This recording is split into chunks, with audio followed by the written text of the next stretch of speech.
Pastor Ashley. Wah. Thank you, Mr. Aldo.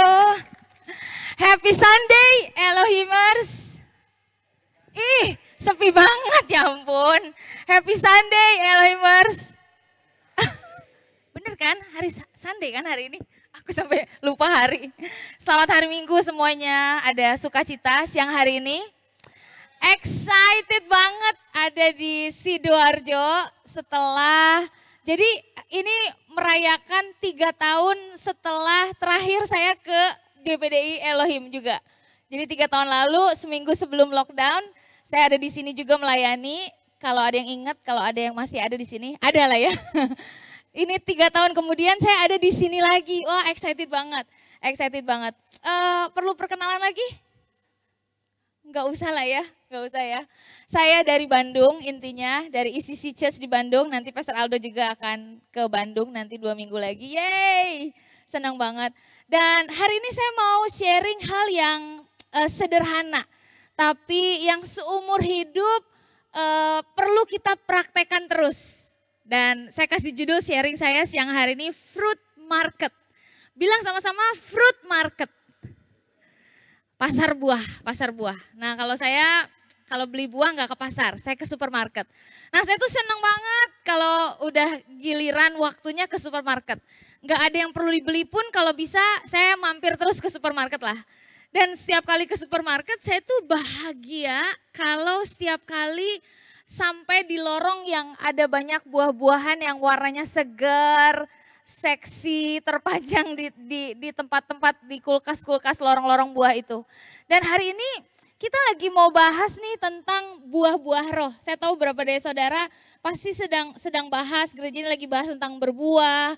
Tadi juga dikatakan di sini Maret lagi tentang karakter. Apakah sih itu karakter? Itu semua lagi bicara tentang kehidupan yang berbuah. Katakan amin. Nah, kalau tahu buah-buah roh itu apa aja? Kasih, sukacita, damai sejahtera, kesabaran, kemurahan, kebaikan, kesetiaan, kelemah lembutan, penguasaan diri. Itu semua adalah karakter Kristus yang pengen kita kejar seumur hidup untuk kita punya semuanya ini. Yang mau punya katakan amin. Itu ayatnya ada di Galatia 5 tadi. Dan saya mau bilang seperti ini, kehidupan yang berbuah adalah rencana Tuhan bagi setiap kita sejak dari semula.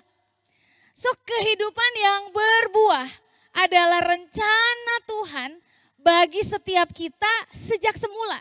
Jadi Tuhan punya rencana untuk setiap kita adalah berbuah, bukan hanya bertumbuh aja. Nah kalau bertumbuh itu lagi cuman bicara hubungan kita personal sama Tuhan.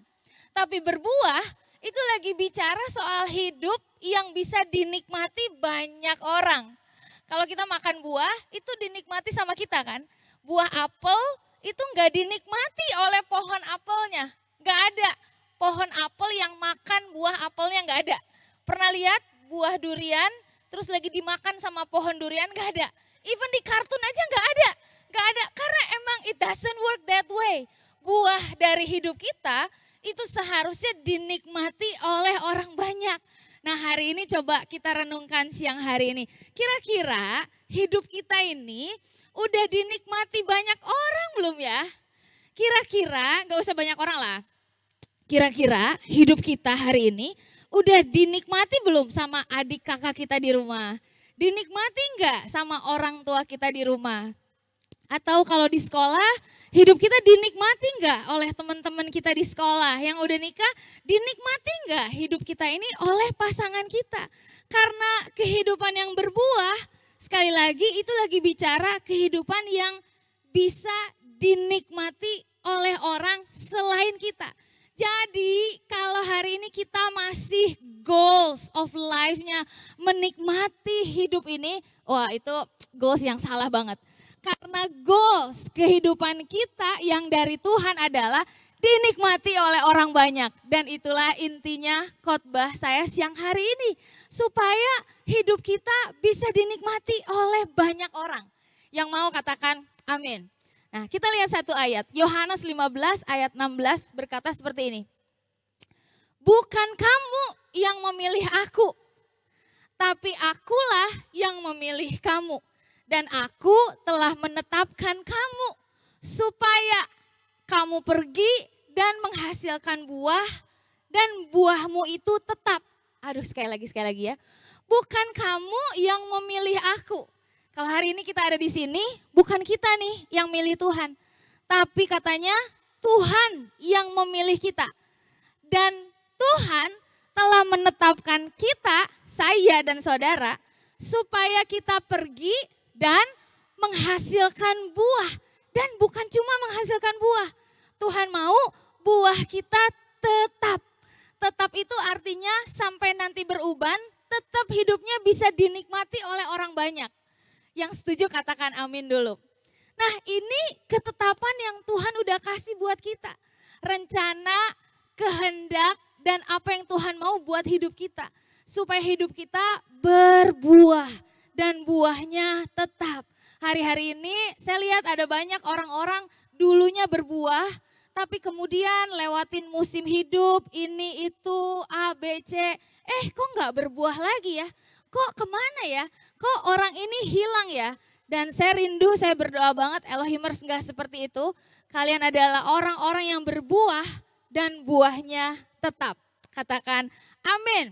So, jadi kalau Tuhan lihat hidup kita hari ini, Tuhan menilai hidup kita siang hari ini. Tuhan ada dan Tuhan nilai hidup kita hari ini. Tuhan itu selalu cari dalam hidup kita adalah buahnya kita. Yang Tuhan cari adalah buahnya kita. Perhatikan, yang Tuhan cari adalah buahnya kita. Ada di slide-nya, salah satu hal yang Tuhan selalu cari dari dalam hidup kita adalah buah kita. Katakan amin. Yang kedua tentang buah. Buah roh dalam hidup kita, character of Christ yang tadi kita bahas Galatia 5 itu, diproduksi, dihasilkan melalui proses. Katakan sama-sama proses. Ada prosesnya. Kita suka lihat kalau misalnya kita lihat buah-buahan yang warna-warni, kita nggak tahu aja prosesnya kayak gimana. Semuanya tampak indah, semuanya tampak cantik, semuanya tampak warna-warninya luar biasa. Tapi kita nggak tahu bahwa di balik semua buah-buah itu ternyata ada prosesnya. Dan untuk kita jadi pribadi yang berbuah, ternyata kita harus lewatin yang namanya proses. Bilang kanan kirinya harus lewatin proses. Nah, siang hari ini saya mau sharing 3 proses. 3 alat prosesnya Tuhan dalam hidup kita supaya kita bisa berbuah. Dan buahnya tetap itu loh. 3 alat proses Tuhan dalam hidup kita. Yang pertama adalah firman Tuhan. Katakan firman Tuhan. Ayatnya nggak ada di situ, tapi saya bacakan. 1 Timotius 3 ayat 16 bilang seperti ini. Segala tulisan yang diilhamkan Allah memang bermanfaat untuk mengajar, untuk menyatakan kesalahan, untuk memperbaiki kelakuan, dan untuk mendidik orang dalam kebenaran. Kalau buat saya dan buat kita juga, firman Tuhan adalah cerminnya hidup kita. Nah, setiap kali kalau kita bercermin, tujuannya apa sih? Kalau kita bercermin itu tujuannya apa? Memperbaiki keburukan dalam tubuh kita, benar gak? Kita bercermin, kita lihat ini ada yang kurang oke, kita benerin rambut, mungkin cowok-cowok mungkin lihat ininya, celananya dibersihin, beltnya oke enggak, sletingnya udah naik atau belum, atau kaos kakinya matching atau enggak, ya kan? Setiap kali kita berkaca, bercermin, kita itu pasti memperhatikan diri kita sendiri. Nah tapi seringkali waktu kita lihat firman Tuhan, baca firman Tuhan, kita ini biasanya baca firman Tuhan untuk mengoreksi orang lain. Salah. Setiap kali kita baca Alkitab, itu adalah kesempatan untuk kita mengoreksi diri sendiri, bukan orang lain. Ada amin. So jadi ini adalah alat prosesnya Tuhan dalam hidup kita yang pertama, yang adalah firman Tuhan. So setiap kali kita baca Alkitab, itu adalah kesempatan untuk kita mengoreksi diri sendiri. Karena semua tulisan, semua firman Tuhan yang tertulis bermanfaat untuk apa tadi? Mengajar. Mengajar siapa? Mengajar kita. Untuk menyatakan kesalahan. Kesalahan siapa? Kesalahan kita. Untuk memperbaiki kelakuan dan mendidik orang dalam kebenaran. Memperbaiki kelakuan siapa? Kelakuan kita. So jadi maksimalkan setiap firman Tuhan yang di-share setiap hari Minggu mungkin, dalam setiap renungan yang kalian lakukan setiap hari, pakai firman Tuhan itu untuk mengajar kita, untuk membentuk kita, untuk memperbaiki kelakuan kita, dan untuk mendidik kita. Contoh-contoh, saya punya satu ayat yang kalau buat saya ini ayat buat saya banget. Ayatnya Yakobus 1 ayat 19. Setiap orang hendaklah cepat untuk mendengar, tetapi lambat untuk berkata-kata, dan juga lambat untuk marah. Nah, ini ayat buat saya banget, karena kalau saya itu lebih cepat berkata-kata, baru mikir, perempuan kayak gitu ya. Perempuan tuh ngomong dulu baru, tadi ngomong apa, salah ngomong. Dan dibilang di ayatnya, dan juga lambat marah. Saya tuh agak cepet kesel, apalagi kalau jadwal berantakan, rumah berantakan, cepet kesel. Nah, ayat ini membentuk saya banget. Jadi setiap kali saya lagi kesel, setiap kali saya lagi pengen marah, setiap kali saya lagi pengen protes, saya ingat ayat ini, Yakobus 1 ayat 19. Setiap orang saya harus cepat untuk mendengar, saya harus lambat untuk berkata-kata, saya harus lambat untuk marah. Dan ketika kita mulai praktekkan firman Tuhan itu dalam hidup kita sehari-hari, setiap hari, bukan untuk mengoreksi orang lain, tapi untuk mengoreksi diri sendiri, maka ayat ini akan memproduksi buah-buah roh dalam hidup kita. Ayat yang tadi saya perkatakan, ayat yang tadi saya praktekkan tadi, itu memproduksi buah-buah roh kasih, memproduksi buah kesabaran, memproduksi buah kelemah lembutan. Katakan wow. So, ini alat prosesnya Tuhan yang pertama yang harus kita pakai, maksimalkan, yang adalah firman Tuhan. Sederhana ya, simpel hari ini, tinggal langsung dipraktekkan. Nah, alat proses Tuhan yang kedua adalah komunitas. Alat prosesnya Tuhan yang kedua adalah komunitas. Ayatnya di Amsal 27 ayat 17 bilang seperti ini. Besi menajamkan besi, orang menajamkan sesamanya. Nah, gesekan dalam komunitas adalah tanda Roh Kudus sedang bekerja. Gesekan dalam komunitas adalah tanda buah-buah roh kita sedang diproduksi. Jadi, waktu kita mau memproduksi buah-buah roh, contoh, kita pengen punya buah roh kesabaran. Pastinya kita akan diperhadapkan dengan orang yang super lelet. Pastinya kita akan berhadapan dengan orang-orang yang bikin kita jengkel. Supaya apa? Buah-buah roh kesabaran itu diproduksi. Jadi setiap kali kita ada dalam komunitas, mukanya senyum-senyum semua nih ya. Setiap kali kita ada dalam komunitas berhubungan dengan orang-orang tertentu, cek apa ya, konflik apa yang lagi terjadi dengan saudara-saudara seiman kita. Biasanya itu ada buah-buah roh yang sedang mau diproduksi. Katakan amin. Intinya gini, gesekan dalam komunitas itu penting banget untuk pertumbuhan kita, untuk proses buah-buah roh diproduksi. Katakan amin, amin dulu, amin aja. Nah, saya kan punya mama saya suka bercocok tanam. Mama saya suka bercocok tanam dan apalagi pandemi kemarin rumah tiba-tiba jadi hutan kayaknya. Rumah mama begitu saya masuk, oh my God ma ini kayak Jurassic Park ya, banyak banget tanamannya saya bilang. Nah one day mama saya minta tolong ke saya untuk beliin pupuk. Tapi dia karena dengan bahasa sehari-hari dia nggak bilang beli pupuk. Dia bilang gini, Ci, dia panggil Ci, kalau di sini kan Ceh ya, kalau Jawa Ceh. Nah Sunda di Bandung dipanggilnya Ci. Dia bilang, Ci tolong beliin mama, nitip lah kalau mau pergi, mama nitip tai embe ya. Hah? Apa? Tai embe? Iya, maksudnya gitu pupuk? Iya, itu pupuk di toko tanaman itu ada kamu minta aja mau beli tai embe. Oh my God, saya kan shock dengernya ya, telepon. Saya baru pernah denger ada tai dibeli gitu ya. Biasanya kan di flash, dibuang. Tapi ini mama saya bilang tolong beliin tai embe. Jadi saya bilang, Mah ini bener ngomongnya beli tai embe gitu. Iya bilang aja beli tai embe, dia tahu kok. Oke. Nah saya pergi, saya beli tai embe, masuk ke mobil, kesel banget ya. Astaga ini tai dibeli gitu, aduh kesel banget.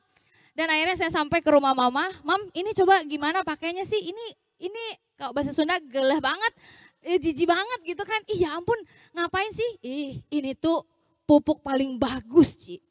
Ini tuh pupuk paling bagus supaya si tanamannya seger. Coba nanti kamu lihat, seminggu lagi kesini deh kata mama aku.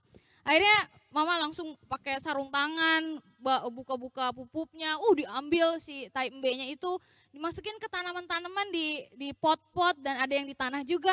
Dan ya udah tunggu aja, seminggu depan nggak bisa pergi ke sana.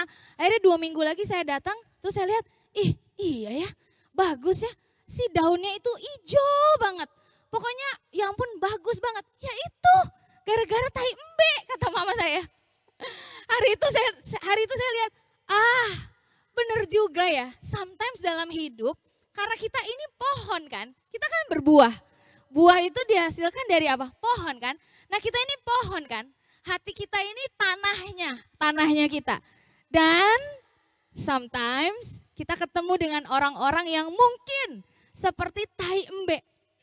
Dalam hidup kita, dalam komunitas kita. Gak apa-apa, itu bagus banget untuk menyegarkan kita. Itu bagus banget supaya kita bisa berbuah dengan lebat, katakan amin.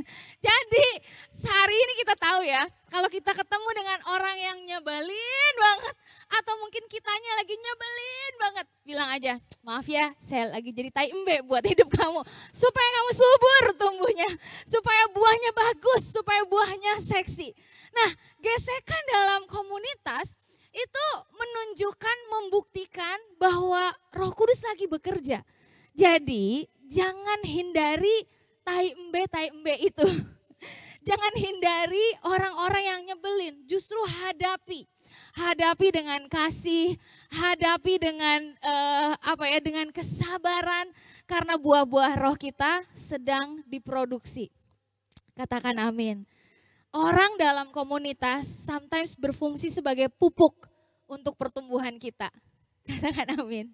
Sometimes kita suka ngerasa orang ini kayak pup banget gitu ya. Tapi justru orang inilah sebenarnya yang membawa kita bertumbuh. Wow, alat proses Tuhan luar biasa ya. Yang pertama tadi firman Tuhan. Yang kedua komunitas. Yang ketiga terakhir. Apa coba? Penderitaan. Karena penderitaan itu selalu menghasilkan karakter yang baik. Yang adalah buah-buah roh. Kalau kita mau minum jus yang enak, jusnya sih enak. Tapi kita nggak tahu seberapa menderita buah jeruk itu ketika dipres, ketika dia harus menghadapi penderitaan. Belum dengan tangan-tangan chef yang kasar. Kita nggak tahu seberapa menderitanya buah-buah ketika harus dipotong, dikupas, dipres untuk jadi jus yang baik, yang sehat untuk kita semua. Buat kita yang pengen hidupnya berbuah, pengen punya karakter yang baik, yang bisa dinikmati banyak orang, harus lewatin yang namanya penderitaan. Gak bisa enggak. Dan firman Tuhan bilang ini 2 Korintus 4 ayat 17, bisa ditambahkan aja. Sebab penderitaan ringan yang sekarang ini ringan loh. Jadi semua yang kita alami hari ini, penderitaan hari ini ringan kata firman Tuhan. Sebab penderitaan ringan yang sekarang ini mengerjakan bagi kami kemuliaan kekal yang melebihi segala-galanya. Jauh lebih besar daripada penderitaan kami. So kalau lihat di Alkitab ada seorang muda yang namanya Yusuf. Dia seorang bungsu, anak bungsu yang bisa dibilang dia diasingkan oleh kakak-kakaknya, dia ditolak oleh kakak-kakaknya, dan sampai akhirnya dia dijual oleh kakak-kakaknya juga. Dia ngalamin penderitaan yang enggak mudah loh. saya nggak cerita soal Ayub ya, takut nanti kalian nggak jadi ikut Tuhan. Saya cerita Yusuf aja, karena Ayub lebih gila lagi penderitanya. Tapi Yusuf ini punya koko, punya orang tua, and then tapi dia dijual jadi budak. Nanti udah nyampe ke kerajaan, difitnah, dimasukin ke penjara. Banyak banget penderitaan Yusuf dia alami. Tapi akhirnya Yusuf itu seseorang yang diangkat oleh Tuhan jadi raja. Tahu nggak? Bagian akhir cerita hidup kita harusnya jadi raja. Dimanapun kita ada. Di sosial media, di sekolah, di kampus, di marketplace, di gereja, harusnya jadi raja. Apa itu raja? Seseorang yang punya otoritas, seseorang yang excellent hidupnya. Dan itulah yang Tuhan mau dalam hidup kita. Katakan amin. Nah, pesan aja untuk generasi hari ini yang ada hari ini ada. Saya suka bilang sama anak-anak rohani di Bandung, kalian tuh ya jangan pernah takut susah. Dan jangan kebanyakan alasan, saya suka bilang gitu. Jangan takut susah, jangan kebanyakan alasan. Karena hadapi semuanya, mau menderita, mau ikut susah, mau ngerjain semua hal yang mungkin gak nyaman kita kerjain, tapi kita kerjain juga anyway. Karena semuanya itu membawa kita untuk menghasilkan buah dan buah-buah yang tetap. One day in the future, ceritanya kalian akan dinikmati oleh banyak orang. One day, hidupnya kalian, karyanya kalian akan bisa dinikmati oleh banyak orang.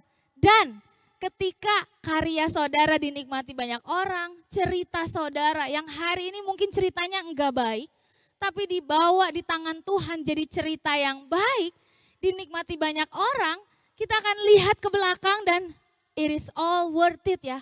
Semua penderitaan, semua tai embe yang kita lewatin itu, firman Tuhan semuanya yang membentuk karakter kita, it is all worth it. Hari ini mungkin kayak susah ngelewatinnya. Hari ini mungkin kayak berat jalannya. Aduh, susah banget ya, gini-gini banget ya melayani Tuhan. Ada nggak yang ngomong gitu? Aduh, kok gini-gini amat ya jadi anak di rumah tuh. Aduh, gini-gini amat ya sekolah, kuliah.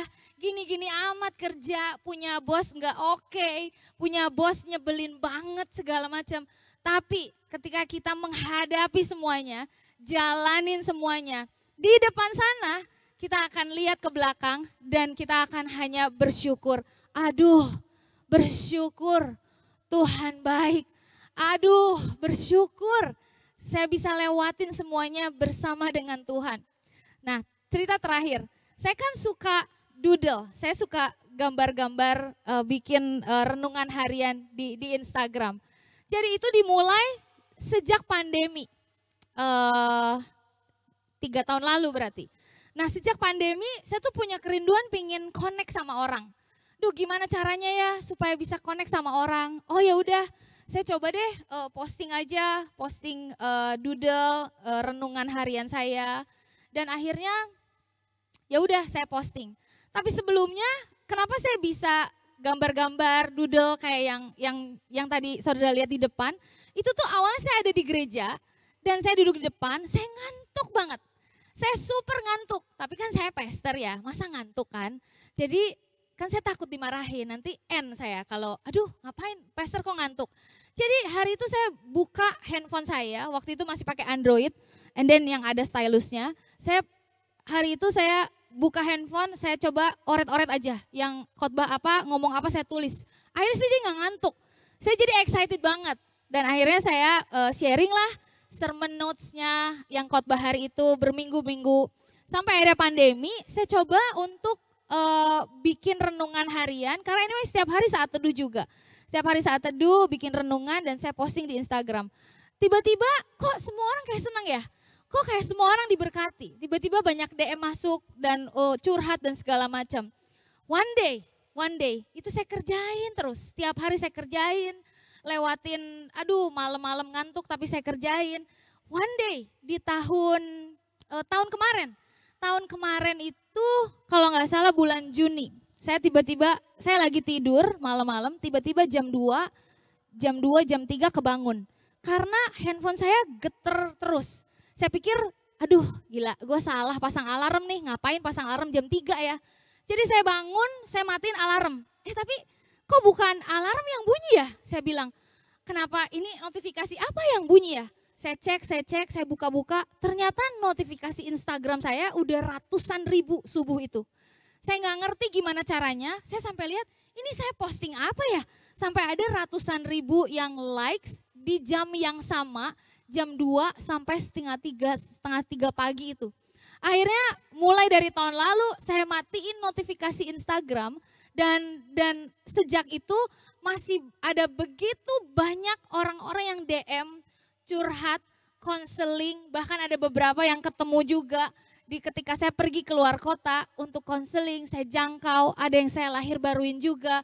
Dan sampai hari ini, cuman saya belum punya waktu dan kesanggupan untuk balesin semuanya.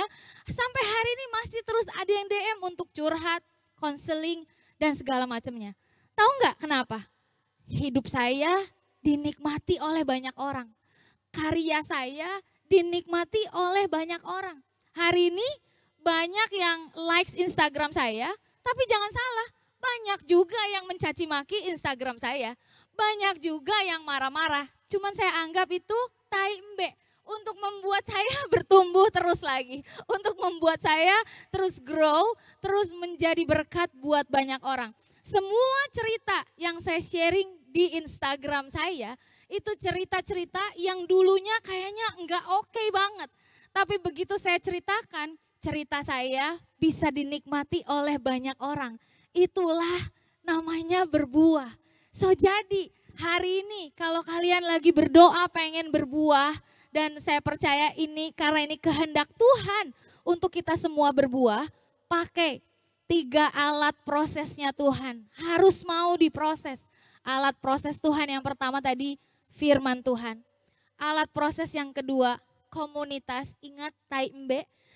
Alat proses Tuhan yang ketiga adalah penderitaan. Hari ini dibilang senang? Enggak. Enggak juga. Dibilang happy? Enggak juga. Menderita lumayan, karena saya punya tanggung jawab untuk balesin DM-DM, curhat-curhatan orang, dan lumayan hektik juga. Tapi saya coba menikmati semuanya, karena saya tahu di depan sana akan ada cerita yang baru. Because our life is God's story. Ceritanya saya, ceritanya saudara punya cerita masing-masing, ada cerita Tuhan di dalam kehidupan saudara. So jadi mari mau diproses lewat firman Tuhan, lewat komunitas, lewat penderitaan. Katakan amin. So sebagai closing saya cuma mau bilang, buah itu bukan bicara soal looks, tapi buah itu bicara soal rasa. Hidupmu harus memberikan rasa dimanapun engkau ditempatkan. Yang setuju katakan amin. Hidup kita bukan bicara soal looks. Looks penting looks. Hari ini saya pakai baju yang terbaik yang saya bisa bawa dari Bandung. Saya siapkan materi yang terbaik. Saya siapkan slide yang terbaik yang saya bisa siapkan. Tapi it's not about the look. It's about the taste. Bagaimana orang menerima firman yang saya sharing hari ini. Bagaimana orang menikmati cerita hidup yang saya alami bersama dengan Tuhan. Lewati semua penderitaan, lewati semua proses Tuhan. Sampai akhirnya berbuah. Dan saya berdoa banget supaya Elohimer semuanya kita boleh jadi fruit market. Kita jadi supplier buah untuk dunia ini. Katakan amin. Bukan yang buahnya warnanya bagus banget, tapi yang rasanya juga baik. Yang rasanya juga bagus. Yang percaya katakan amin. Amin. Mari kita bangkit berdiri siang hari ini. Responi firman Tuhan siang hari ini. Mari bilang sama Tuhan bahwa Tuhan saya mau berbuah. Tuhan saya mau buah saya menjadi tetap. Karena firman Tuhan saya bacakan lagi yang awal. Bukan kamu yang memilih aku, tetapi akulah yang memilih kamu. Dan aku telah menetapkan kamu supaya kamu pergi dan menghasilkan buah. Dan buahmu itu tetap. Mari responi firman Tuhan siang hari ini. Tutup mata kita siang hari ini. Buka hati kita lebar-lebar di hadapan Tuhan. Bilang bahwa Tuhan, Help me to grow, help me to bear fruit. Tolong kami Tuhan, dalam perjalanan kami bersama dengan Tuhan, kami gak mau hanya bertumbuh Tuhan, tapi kami mau berbuah Tuhan. Karena kalau bertumbuh, kami bisa sendiri. Tapi berbuah itu bicara hidup yang dinikmati oleh banyak orang. And it's not about the look yang orang nikmati, but it's about the taste yang orang bisa rasa. Orang bisa rasa something dari hidup kita. Dan 3 alat proses Tuhan yang saya mau kita sama-sama komit. Firman Tuhan yang setiap hari kita akan selalu balik lagi ke sana. Yang kedua, komunitas. Kita nggak akan pergi dari komunitas karena disinilah kita dibentuk, ditumbuhkan, dan menghasilkan buah. Dan yang ketiga, penderitaan. Jangan takut susah. Jangan takut ngerjain hal-hal yang susah. Dan jangan banyak alasan. Mari bawa hati kita siang hari ini di hadapan Tuhan. Karena Tuhan yang melihat hati kita siang hari ini. Bawa hati kita, bawa hidup kita sekali lagi di hadapan Tuhan siang hari ini. Haleluya. Bapak, ini hati kami, ini hidup kami Tuhan. Pakai hati, pakai hidup kami sesuai dengan kehendaknya Tuhan. Rencana-Mu jadi dalam hidup kami Bapak. Bahwa kami berbuah, bahwa kami hidup dalam kehendaknya Tuhan. Haleluya, haleluya. Mari sembah Tuhan. Mari berbahasa roh kalau kita bisa berbahasa roh siang hari ini.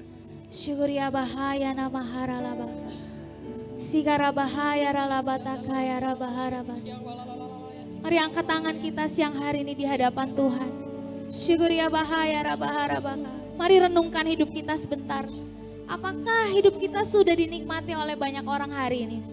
Apakah hidup kita sudah dinikmati di dalam rumah kita sendiri? Apakah mungkin hidup kita sudah dinikmati di dalam rumah Tuhan ini? Karena inilah kehendak Tuhan buat kita, Elohimers.